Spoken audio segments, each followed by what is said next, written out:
Today we are rating the best and the worst junk removal jobs, S through F tier.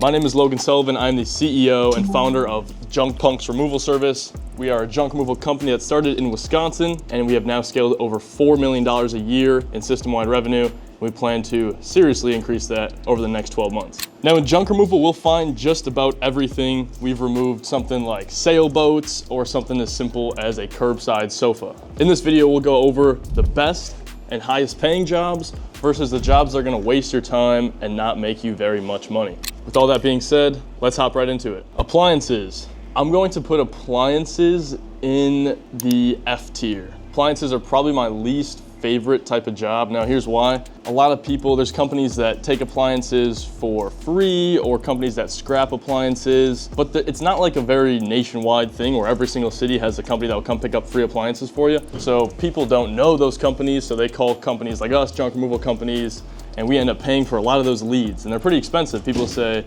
you know, appliance removal, so you end up paying $50 to $100 for a lead like that, and you got someone calling in and asking to pick up a refrigerator for free. When you do have, you know, appliances that don't work and you have, you know, paying clients that just need the items removed and there's no issues, appliances aren't too difficult. Really, you know, it's just one solid piece, easy to move, but some things you have to be careful of are different size refrigerators. Like sometimes people will say, oh, I just have a refrigerator curbside. You get there and it's a sub-zero fridge that's like 1,000 pounds. So sometimes appliances are misleading and they take up your marketing spend, so we're putting them in the F tier.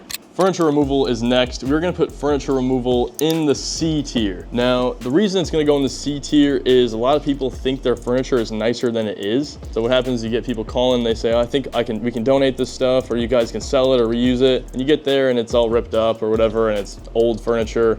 We can't do anything with that, but people have a kind of a sentimental value towards it, or a sentimental feeling towards it, so they don't want to, you know, they want to see that stuff donated or reused, but sometimes it's just not in the condition where we can do that. With furniture, a lot of people think we can just take the furniture and resell it ourselves.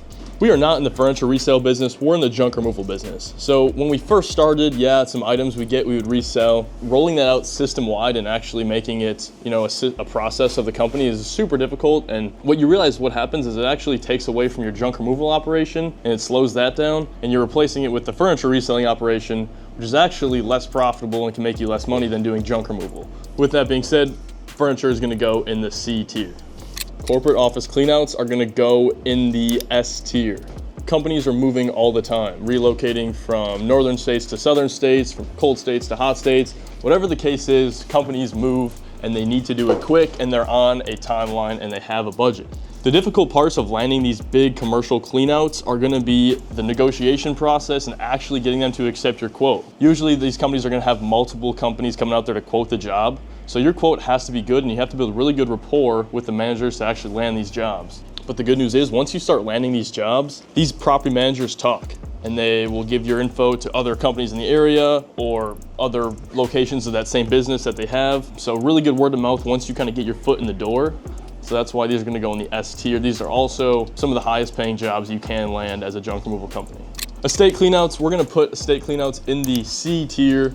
Now the reason they're not gonna go in the S tier or A tier is because what happens a lot with these estate cleanouts is the realtor will call in saying, hey, we're doing an estate cleanout on this day. We want all the items after the estate cleanout to be removed. Can you give us a quote? We can't really give them a quote until we actually know what's being removed. So what ends up happening is we go out there, we give them a quote for everything that's currently there, and then when we come back, we'll take off the space for the items that are no longer there after they do the estate sale. The problem with that is they get a number a lot of times that's really high, and they see that number and they think, oh, this is just too much money, I'm gonna call around, get other quotes, but they don't realize that we're quoting based on what is currently there right now. We're not quoting based on what potentially could be there. Estate cleanouts are very difficult to land, and a lot of times you go out there and you end up wasting your time because you don't land the job. So that's why it's gonna go in the C tier. But when you do land these estate cleanouts, you can make some pretty solid coin, and usually you're working with a nice realtor, so they're good, you know, nice and easy transactions, not very complicated. Garage cleanouts are gonna be put in the S tier. Now, everyone who has a residential home has a garage for the most part,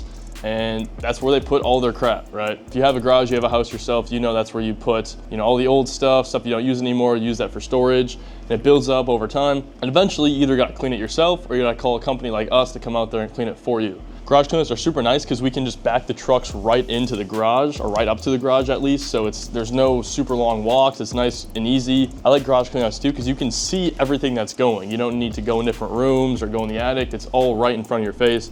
See what's going. A lot of times too, there's such good before and afters with these garage cleanouts. You know, it can be just insanely dirty, super messy. We can get in there 30 minutes or less. We can have that place looking very clean. Nice, quick and easy, happy client experience. Garage cleanouts go in the S tier.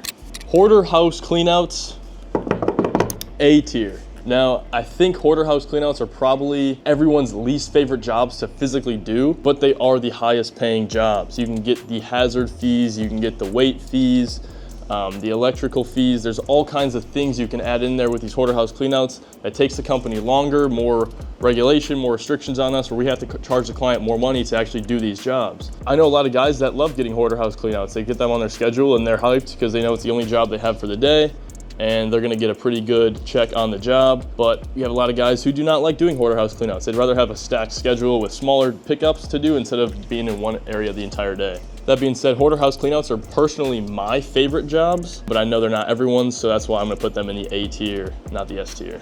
Biohazard jobs, they're not our clientele. If you wanna run a successful junk removal company where you're going into other clients' houses and removing, you know, smaller items, single item pickups, stuff like that, it just doesn't match up with the operations. You're gonna have to really change your total operation to make those types of jobs work. So just not our industry. I would not recommend it if you're trying to start a similar company in the junk removal industry.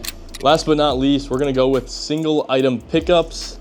I'm going to put this in the S tier. Now, here's why. Single item pickups are the lowest paying jobs. When you have a really long drive to go make a single item pickup, it sucks sometimes.